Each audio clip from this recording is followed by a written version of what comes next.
Piersmorgan. Well, we all know that he's not the most likable person. You were charged with killing 13 women by strangulation, and you have no idea what your defense was.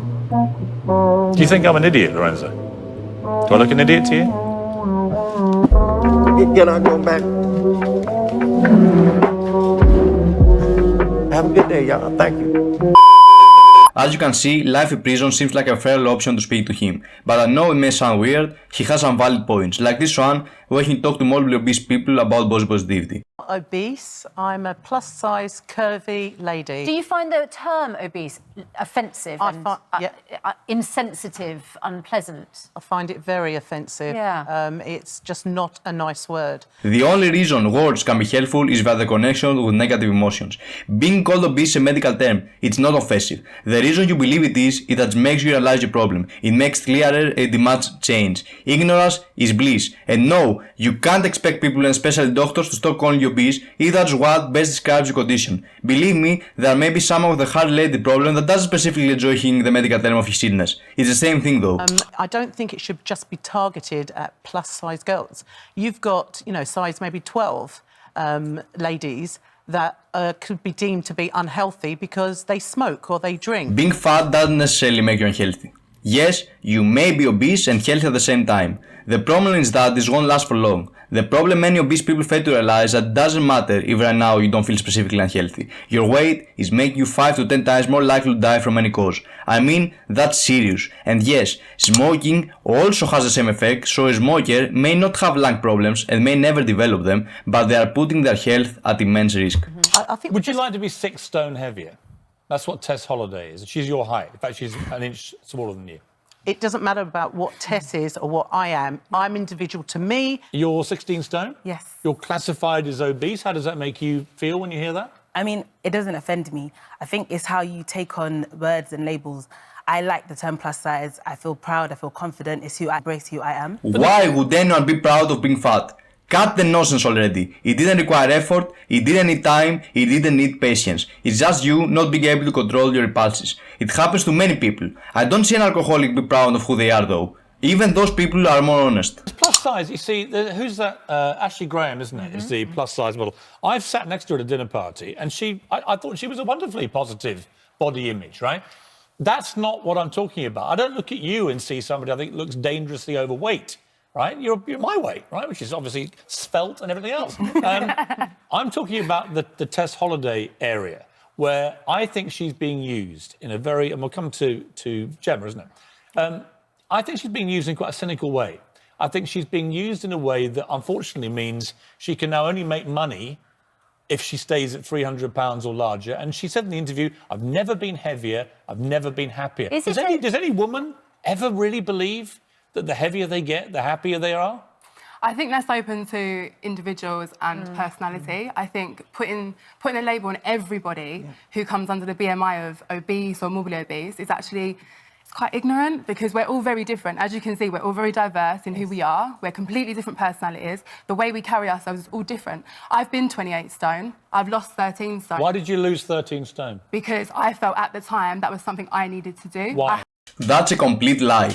Believe me, I have been both obese and overweight for a large period of my life. There is nothing, and I mean nothing, that can stem happiness from there. You feel like shit, you feel like you have fewer capabilities as a person, your energy is low and you just crave food all the day. At the same time, every person that has lost some weight immediately feels the benefits of being lighter. Better sleep, cardiovascular endurance, better well-being and confidence. None. But you would have done, right? Okay, so in the long run, possibly. At least she's being honest. Yes, you may be obese all your life and never develop any disease. That only means that you are lucky and blessed. Nothing else. Exploiting her would be herself. If you the magazines are exploiting her. But she makes all the money. It's her brand. It's her. It's her. Cosmo are making money too. Yeah, but off her, she's getting paid. They're deliberately using her to make money. Pausing that for 1 second. You know how the celebrity industry works. If she were to lose 300 pounds, she'd be dead. If she were to lose 100 pounds, the money she would make off that, she could double her income by doing a weight loss DVD, by selling her soul. So why don't we encourage her to do that? Because she doesn't want to. She does want to. The only thing that's certain is that she does want to. Being obese deteriorates every aspect of your life. And of course, while the perception of attractiveness is unique among individuals, we all know that a slimmer body and face are considered as more attractive. There is no person on earth that doesn't want to be better than they already are. There are other things that are pushing back some individuals. But this is my thing. Why are you so obsessed with her? I'm obsessed with her. You are obsessed with her. A little bit I had weird. literally until the start of September, which is literally a few weeks ago, I'd never heard of her. And since the start of September, I get you've back from talked a lot holiday, I about see her. the cover of Cosmo, and I'm like, sorry, what's going on here? Have And you I read followed Cosmo. her journey, though? Have you followed her journey ever? Have you gone back and researched anything? Because there are actually posts where she's in the gym and she's eating healthy. It's not all... She has a personal... She doesn't eat healthily and she doesn't train frequently. No, it's not genetics or the lottery. If you try to be healthy, or at least healthier, you would be and so healthier. Those are lies. She does. She works That's out. what she does. I've just seen her post videos of her munching cake with her bare Okay, hands. Dr. It's not about just eating. I'm serious. And then she said to someone this morning, It's I also didn't about eat all the mental health cake. as well. Some Miriam. people like a Big Mac, some people like cake. I found when I Can I just ask you a question of Dr. Miriam Stoppard? Yes, you may, Suzanne. These lovely women here, even though Helen has already objected to the word obese, but as Piers points out, obese is technically a category when you're judging BMI. Is it dangerous, bad for your health? Is the test holiday cover actually promoting something that is not a good idea? Or is it...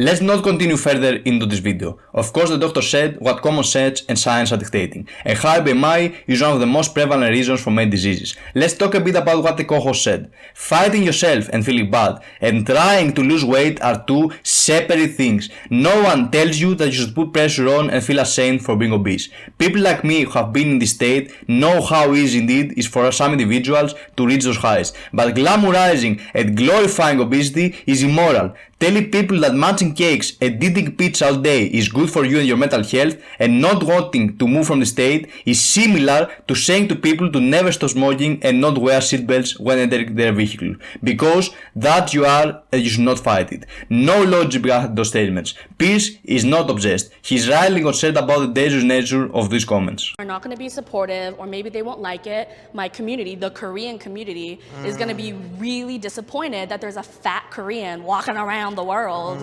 But it was a choice for me to say, well, I don't want to work out 8 hours a day every day and hate what I look like to be skinnier, so I'm going to let myself eat more than a quarter cup of white rice today. Saying all those stuff just reassured us that has never hit the gym seriously. You don't need to go to the gym daily for 8 hours. Actually, I would doubt there are more than 100 people in the world that do that. You only need 1 hour and to put the fuck down. It's that simple. Anything else is denial stemming from your insecurities and the inability to regulate the portion of food you are consuming.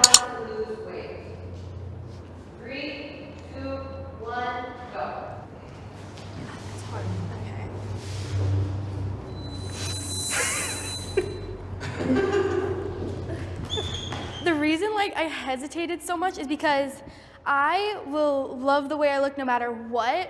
At the same time, if I was to keep dancing and keep going to the gym and all this, and then I just happened to lose weight, I'd also be cool, I'll just love myself no matter what, is pretty much what I'm saying. Oh, bye. See ya. I want to be here because this is the work that I do, and I feel doing this is gonna make. I feel being here, someone's gonna say something to me and be oh, you aren't for body-positivity, you aren't for fat activism, you aren't for liberation, but that has nothing to do with anybody else besides me. I think if I this and I'm not being honest with myself and saying you know what, sometimes I do think about losing weight. That is the most delusional, weird thing I have heard. The body positive movement has branded you. It almost feels like you feel fatphobic if you want to lose weight, so you don't openly say it at this point. Oh wait, there are actual people who think like that. So, intentional weight loss, so you purposely saying, I want to lose 20 pounds, is fatphobic. Why do you want to lose 20 pounds? It's probably to fit into something smaller. It's probably so people treat you better. It's probably for all the reasons that fat folks are shamed simply for being fat. So, by continuing to perpetuate that, right, seeking intentional weight loss, we are contributing to our fatphobic society. One does. Because there's privileges when you're smaller. So it's it's natural to think, I want to be smaller because there's so many more options for me if I'm smaller. But I don't want to lose weight. Dude, the things you are calling privileges are everything that health is bringing to a person. Being able to move, not be tired all the time and feel more confident, and I don't mean fake confident, and to do something good for yourself is what body positivity is. If you love yourself, how dare you make it die slowly? Being obese is not a problem for aesthetic purposes only. It's a health problem and a very serious one. You need to understand that immediately. Each fucking year, close to 3 million people die due to obesity, and you have those people here talking about privileges. I love my body. 3, 2, 1, go.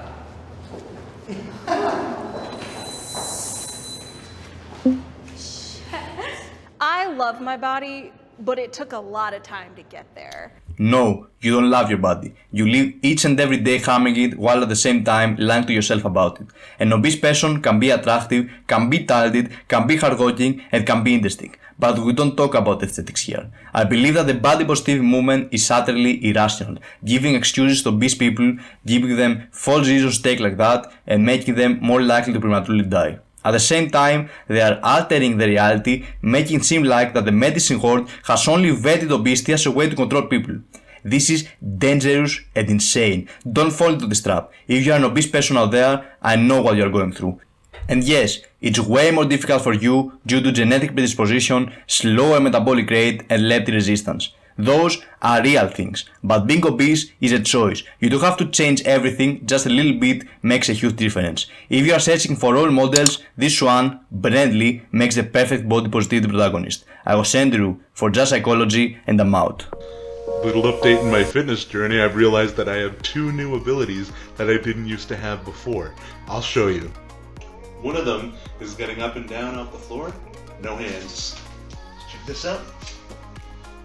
Right? I didn't used to be able to do that. Now, I can do this. See that? No hands.